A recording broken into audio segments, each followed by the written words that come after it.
Friends, अब आप मुझे फॉलो कर सकते हैं अनअकैडमी लर्निंग ऐप पर। प्लेलिस्ट में जाकर अनअकैडमी लर्निंग ऐप डाउनलोड कीजिए और सर्च कीजिए प्रतीक्षा आचार्य। वहां पर आप मुझे सर्च करेंगे तो जितने भी कोर्स मैंने अपलोड किए हैं आप उनको देख सकते हैं। और आप सी टेट या एस टेट की तैयारी और बेहतर तरीके से करना चाहते हैं तो अनअकैडमी ने लाइव कोर्स आप लोगों के लिए लॉन्च किया है, जिसमें आपको टॉप एजुकेटर्स के द्वारा लाइव क्लासेस प्रोवाइड करवाई जाएंगी। तो यहाँ आप देख सकते हैं इस तरह से आपको अनअकैडमी प्लस पर काफ़ी सारे एजुकेटर्स मिलेंगे और आप किसी भी एजुकेटर्स के द्वारा ये लाइव क्लासेस ले सकते हैं, बल्कि सभी एजुकेटर्स के द्वारा लाइव क्लासेस ले सकते हैं। कोई बाउंडेशन नहीं है लाइव क्लासेस पर। और ये लाइव क्लासेस दोनों ही लैंग्वेज, हिंदी और इंग्लिश दोनों ही लैंग्वेज में अवेलेबल हैं। अगर आप सब्सक्राइब करते हैं टेट एग्ज़ाम के टेट सब्सक्रिप्शन के लाइव कोर्स पर, तो आपको रेफरल कोड आपसे पूछा जाएगा जिसमें आपको लिखना है प्रतीक्षा। तो अगर आप मेरा यूज़र नेम जो कि प्रतीक्षा है वो लिखते हैं तो आपको इन कोर्सेज़ का, ये आप देख सकते हैं जो भी सब्सक्रिप्शन मॉड्यूल हैं इन पर आपको 10% का डिस्काउंट मिलने वाला है। और 25 और 50% का डिस्काउंट के अलावा आपको 10% का डिस्काउंट भी मिल जाएगा। तो एक बार ज़रूर एक्सेस करें। Hello friends, welcome to my channel. मैं हूं प्रतीक्षा और आज मनोविज्ञान टॉपिक के ऊपर बात करते हैं।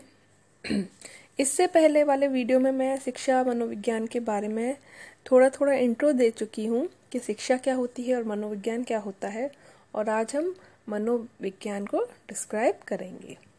मनोविज्ञान, जैसे कि मैं बता चुकी हूँ कि मनोविज्ञान का शाब्दिक अर्थ क्या होता है, मन का विज्ञान।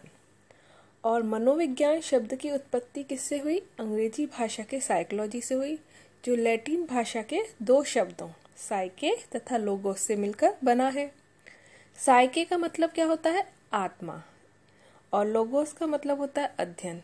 इसीलिए इसे शायद आत्मा का अध्ययन कहा गया हो। तो इसीलिए मनोविज्ञान को आत्मा का अध्ययन भी कहा जाता है। दर्शन शास्त्र को मनोविज्ञान का जनक कहा जाता है, क्योंकि पहले के टाइम में जो था वो दर्शन शास्त्र था, मनोविज्ञान नहीं था। मनोविज्ञान का कोई स्वतंत्र अस्तित्व ही नहीं था। लेकिन दर्शन शास्त्र जो था वो बहुत प्रचलन में था, ठीक है। और उसकी बहुत सारी शाखाएं थीं, जैसे मानसिक दर्शन शास्त्र, ठीक है। तो लोग दर्शन शास्त्र में ही आत्मा, मन और मस्तिष्क से जुड़े हुए जो भी चीज़ें होती थी उसका अध्ययन कर लेते थे, ठीक है। लेकिन धीरे धीरे जैसे टाइम बीतता चला गया तो मनोवैज्ञानिकों ने दर्शन शास्त्र से हटकर मनोविज्ञान को एक नया विषय बनाया, ठीक है। दर्शन शास्त्र को ही इसीलिए मनोविज्ञान का जन्मदाता कहा जाता है। मनोविज्ञान शब्द का सर्वप्रथम प्रयोग रुडोल्फ गोडकल ने सन 1590 में किया। जैसे जैसे टाइम बीतता गया तो मनोविज्ञान के अर्थ में भी परिवर्तन आता गया। तो अलग अलग जो मनोवैज्ञानिक थे उन्होंने अपने अपनी टाइम पीरियड में मनोविज्ञान को अलग अलग नाम दिए। चलिए देखते हैं। जैसे आप देख सकते हैं जो फर्स्ट है वो है आत्मा का विज्ञान। तो इसे हम फर्स्ट स्टेज भी कह सकते हैं कि पहली जो स्टेज थी साइकोलॉजी की या मनोविज्ञान की वो थी आत्मा का विज्ञान। तो वो थी 16वीं शताब्दी में। और इसके जो वैज्ञानिक थे वो थे प्लेटो, अरस्तु, डेकार्ते आदि। जो दार्शनिक व मनोवैज्ञानिक थे उन्होंने मनोविज्ञान को आत्मा का विज्ञान माना।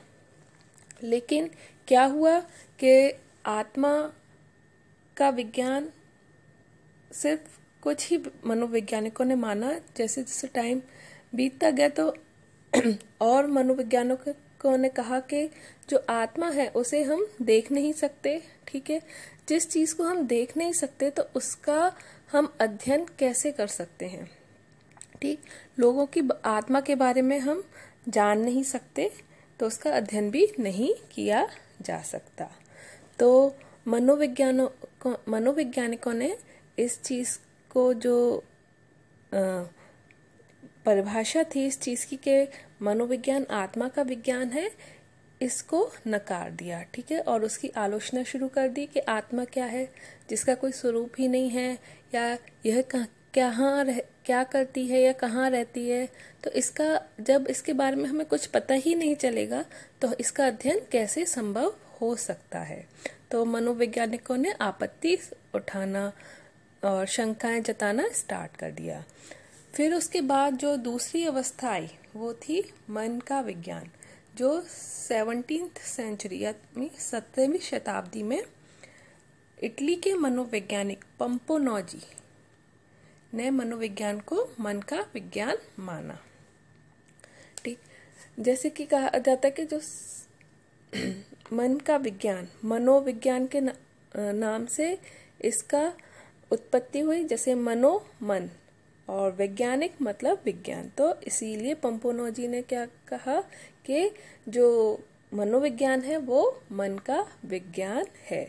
ठीक है, इसका प्रचलन भी काफी समय तक चलता रहा, लेकिन आने वाले टाइम पीरियड में क्या होगा, इसका भी लोगों ने आलोचना स्टार्ट कर दी कि जैसे आत्मा का अध्ययन नहीं किया जा सकता वैसे ही मन का भी अध्ययन नहीं किया जा सकता। मन के बारे में भी ज़्यादा चीज़ें हमें नहीं पता लग सकती, तो इसको भी रिजेक्ट कर दिया गया। इस परिभाषा को भी लोगों ने अस्वीकार कर दिया। फिर तीसरी आई 19वीं शताब्दी में चेतना का विज्ञान, जैसे विलियम वुंट, जेम्स सली, विलियम जेम्स वाइव्स आदि मनोवैज्ञानिकों ने मनोविज्ञान को चेतना का विज्ञान माना। ठीक है,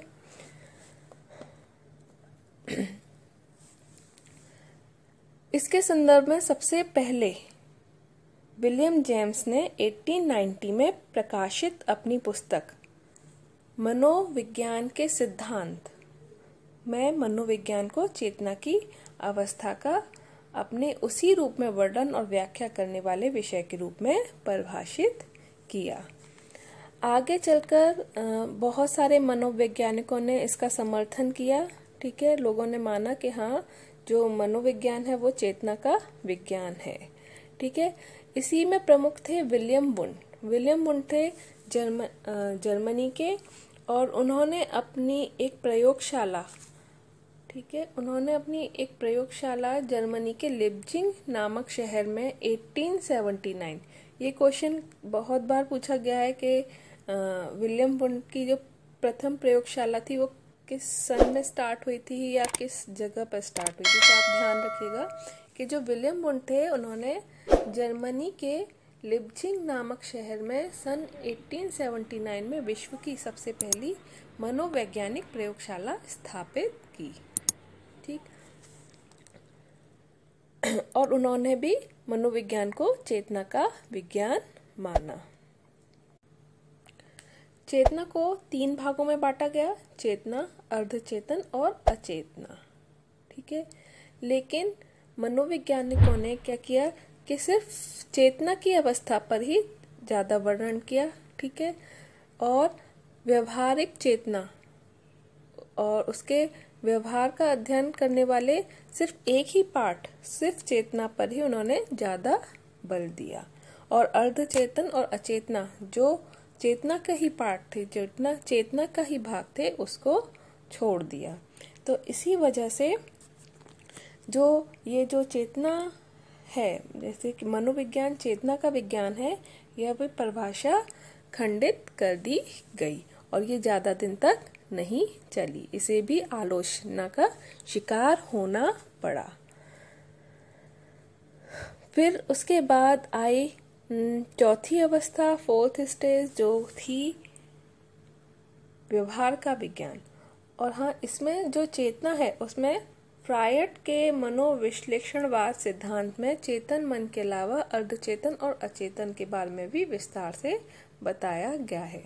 ठीक है। चेतना को 3 भागों में बांटा, चेतना, अर्धचेतन, अचेतना, लेकिन ज्यादातर मनोवैज्ञानिकों ने चेतना पर ही जोर दिया और अर्धचेतन और अचेतना को छोड़ दिया। लेकिन फ्रायड के मनोविश्लेषणवाद सिद्धांत में चेतन मन के अलावा अर्धचेतन और अचेतन के बारे में भी विस्तार से बताया गया, जिससे कि लोगों में इस जो परिभाषा है कि मनोविज्ञान चेतना का विज्ञान है, इसको अपनाने से इनकार कर दिया, क्योंकि सिर्फ वो चेतना का विज्ञान नहीं थी, वो अर्धचेतन और अचेतना का भी विज्ञान थी।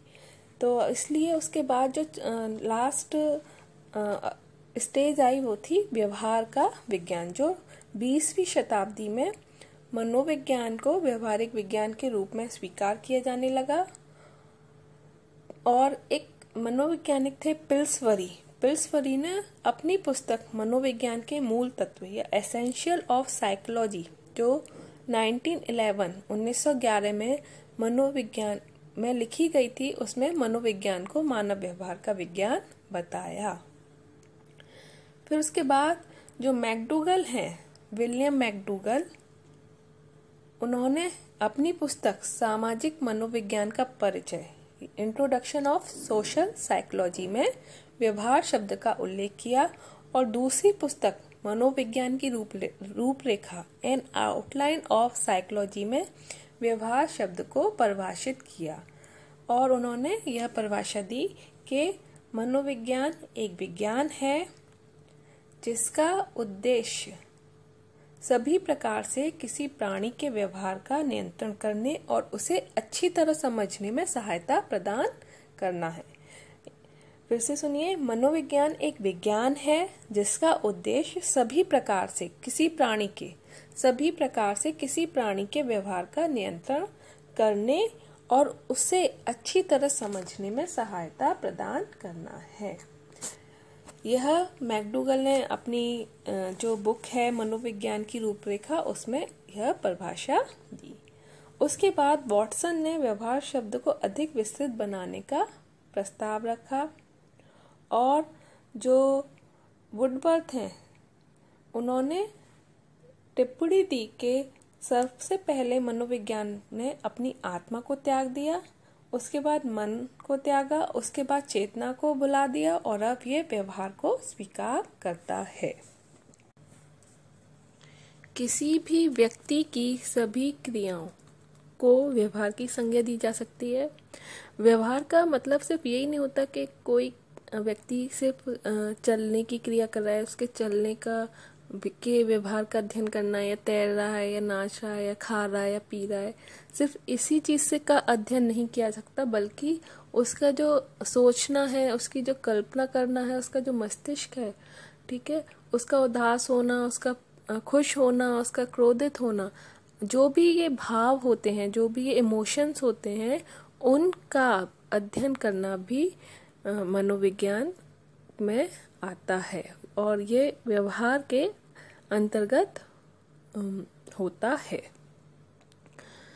ठीक है, मानव मस्तिष्क जो है उसका सिर्फ चेतन का ही अध्ययन नहीं किया जा सकता, उसके जो अर्धचेतन और अचेतन जो है, उसका जो मानव व्यवहार है, उसको भी अध्ययन किया जाता है। इसीलिए मनोवैज्ञानिकों ने मनोविज्ञान को व्यवहार का विज्ञान कहा और आज भी यह जो विज्ञान है, व्यवहार का विज्ञान, आज भी प्रचलित है।